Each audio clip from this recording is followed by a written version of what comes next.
السلام علیکم ورحمۃ اللہ وبرکاتہ۔ بھائی اور بہنوں، آپ کا استقبال ہے ہمارے پروگرام 5 منٹ کے مدرسے میں۔ ہمارا آج کا پہلا موضوع ہے قرآن۔ اللہ تعالیٰ نے کہا إِنَّا عَرَضْنَا الْأَمَانَةَ عَلَى السَّمَاوَاتِ وَالْأَرْضِ وَالْجِبَالِ فَأَبَيْنَ أَن يَحْمِلْنَهَا وَأَشْفَقْنَ مِنْهَا وَحَمَلَهَا الْإِنسَانُ إِنَّهُ كَانَ ظَلُومًا جَهُولًا۔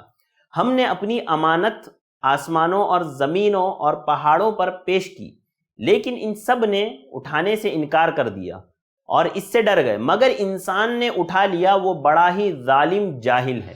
جب اللہ تعالیٰ نے اہل اطاعت کا اجر و ثواب، یعنی وہ لوگ جو اطاعت کرنے والے ہیں ان کا اجر و ثواب، اور اہل معصیت کا وبال اور عذاب بیان کر دیا، اور اب اس کے بعد اللہ تعالیٰ شرعی احکام کے تعلق سے بتا رہے ہیں کہ شرعی احکام پر عمل کرنا کتنا مشکل ہے اور یہ امانت کتنی بڑی ہے۔ اللہ تعالیٰ نے کہا کہ ہم نے اس امانت کو، یعنی احکام شرعیہ کو، فرائض کو، واجبات کو، اس کی ادائیگی پر جو اجر و ثواب ملنے والا ہے اور اس کے انکار پر جو عذاب ہوگا، جب یہ تکالیف شرعیہ آسمان اور زمین پر پیش کی گئی تو ان لوگوں نے اس کو اٹھانے سے انکار کر دیا، یہ ڈر گئے، یہ پیچھے ہٹ گئے۔ لیکن جب انسان پر یہ چیز پیش کی گئی تو اس نے اطاعت الہی کی امانت کو اور اس کے اجر و ثواب کو، اس کی فضیلت کو دیکھ کر کے اس بوجھ کو اٹھانے کے لیے وہ تیار ہو گیا اور آمادہ ہو گیا۔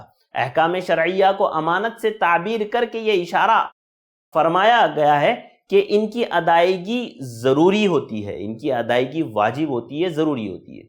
لہذا اللہ تعالیٰ نے اس آیت میں یہ بتایا کہ یہ احکام شرعیہ، یعنی ان پر عمل کرنا اتنا مشکل تھا کہ پہاڑوں نے اور باقی دیگر چیزوں نے جس پر اللہ تعالیٰ نے پیش کی، ان لوگوں نے اٹھانے سے انکار کر دیا، انسان نے اس کو اٹھا لیا۔ ابھی اللہ تعالیٰ نے کیسے پیش کی، اس کا کیا مطلب ہے، آسمان اور زمین اور پہاڑ نے جو ہے اس کا جواب کس طرح سے دیا، نہ تو یہ ہم چیز سمجھ سکتے ہیں اور نہ ہی اس کو بیان کیا جا سکتا ہے۔ بس اللہ تعالیٰ نے بیان کیا ہے، اللہ نے فرمایا ہے۔ میرا اور آپ کا عقیدہ یہ ہونا چاہیے کہ یقیناً ایسا ہوا ہوگا، اور اللہ تعالیٰ نے ان چیزوں کو اس کا شعور دیا ہے، ہاں اس کا احساس اللہ تعالیٰ نے دیا ہے۔ اس کی حقیقت مکمل طور سے اللہ رب العالمین جاننے والا ہے، کیونکہ وہ قادر مطلق ہے۔ ان لوگوں نے انکار کر دیا، انسان چونکہ جاہل ہے، جلد باز ہے، لہذا اس نے اس کو قبول کر لیا۔ اب جو لوگ اس کو قبول کیے ہیں، اس کا حق ادا کر رہے ہیں، عمل کر رہے ہیں، اللہ تعالیٰ اپنی رحمت سے انہیں جنت میں داخل کرے گا۔ جو لوگ اس کا انکار کر رہے ہیں، کبر کی بنیاد پر بغاوت کر رہے ہیں، سرکشی کر رہے ہیں، اللہ تعالیٰ ان لوگوں کو اس کا بدلہ دے گا۔ تو ناظرین، میرے اور آپ کا شمار ان لوگوں میں ہونا چاہیے جو ہم اس کی ادائیگی کی کوشش کر رہے ہیں۔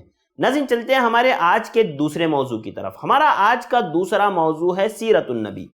سیرت النبی میں آج ہم بات کریں گے دعوت کے تعلق سے۔ ہم نے دیکھا کہ سورۃ المدثر کی جو آیتیں اللہ رب العالمین نے اللہ کے نبی صلی اللہ علیہ وسلم پر نازل کی، تو ان آیتوں کے بعد اللہ کے نبی صلی اللہ علیہ وسلم دعوت کے لیے اٹھ کھڑے ہوئے۔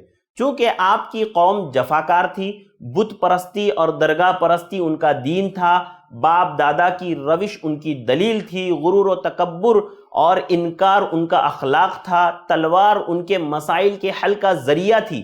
لہذا یہ بات فطری تھی کہ رسول اللہ صلی اللہ علیہ وسلم سب سے پہلے ان لوگوں کو اسلام پیش کرے جن سے آپ کا گہرا ربط ہے، تعلق تھا، یعنی اپنے گھر والوں کو، اپنے گھر کے لوگوں کو، اپنے دوست و احباب کو۔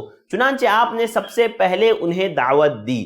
اس طرح سے آپ نے ابتدا میں اپنی جان پہچان کے لوگوں کو حق کی طرف بلایا، جن کے چہروں پر آپ نے بھلائی کے آثار دیکھے تھے اور یہ جان چکے تھے کہ یہ حق کو، خیر کو پسند کرتے ہیں، آپ کے صدق سے واقف ہے، یعنی آپ کی سچائی سے واقف ہے۔ پھر آپ نے جنہیں اسلام کی دعوت دی، ان میں ایک ایسی جماعت نے جس نے کبھی بھی رسول اللہ صلی اللہ علیہ وسلم کی عظمت کا، آپ کی جلالت کا، آپ کی سچائی کا انکار نہیں کیا، نہ ہی وہ آپ پر کبھی جو ہے شک و شبہ کیا، ان لوگوں نے آپ کی دعوت قبول کر لی۔ یہ اسلامی تاریخ میں سابقین اولین کہا جاتا ہے، یعنی وہ لوگ جن لوگوں نے اسلام لانے میں سب سے پہلے سبقت کی، سب سے پہلے اسلام لانا۔ دیکھیے کیسا ہوتا ہے نا، میری بات سمجھیے آپ، کسی چیز کو پہلے قبول کرنا مشکل ہوتا ہے، بعد میں جب لوگ بڑھتے جاتے ہیں تو لوگ تو قبول کرتے ہی ہیں، لیکن جب ابتدا میں وہ چیز آئیں، وہ حق ہو، سچ ہو اور سمجھی جاتی ہو اس کو قبول کرنا بہت کم لوگوں کا ایسا معاملہ ہوتا ہے، جن میں سر فہرست آپ کی بیوی ام المؤمنین حضرت خدیجۃ الکبریٰ رضی اللہ تعالی عنہا تھی۔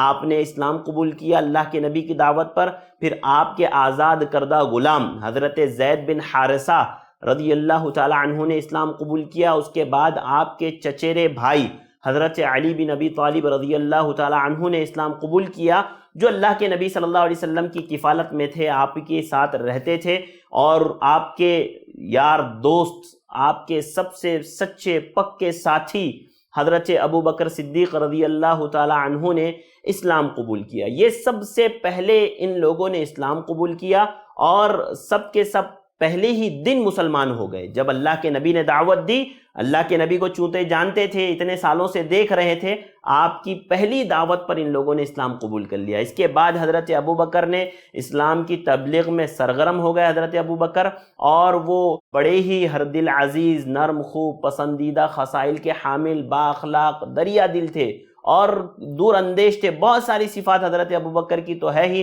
انشاءاللہ ہم بات کریں گے حضرت ابو بکر نے جب دعوت دی، علی الاعلان دعوت دی، تو ان کا کیا معاملہ ہوا، وہ انشاءاللہ تاریخ اسلام میں ہم پھر کبھی آپ کے سامنے رکھیں گے۔ اللہ تعالیٰ سے دعا کرتے ہیں اللہ تعالیٰ مجھے اور آپ کو سمجھنے کی اور ہمیں ان لوگوں کے جیسا ایمان اپنے اندر پیدا کرنے کی توفیق عطا فرمائے۔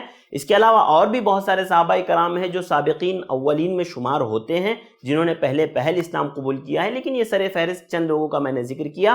اللہ تعالیٰ سے دعا کرتے ہیں اللہ تعالیٰ ہمیں ان کے نقش قدم پر چلنے کی توفیق عطا فرمائے، آمین۔ السلام علیکم ورحمۃ اللہ وبرکاتہ۔ دین کی بات عام کرنے میں i+TV کی مدد کریں۔ پے ٹی ایم یا گوگل پے کے لیے ہمارے نمبرز پر ٹرانسفر کریں۔ ایسے ہی اور ویڈیوز بنانے میں ہماری مدد کریں۔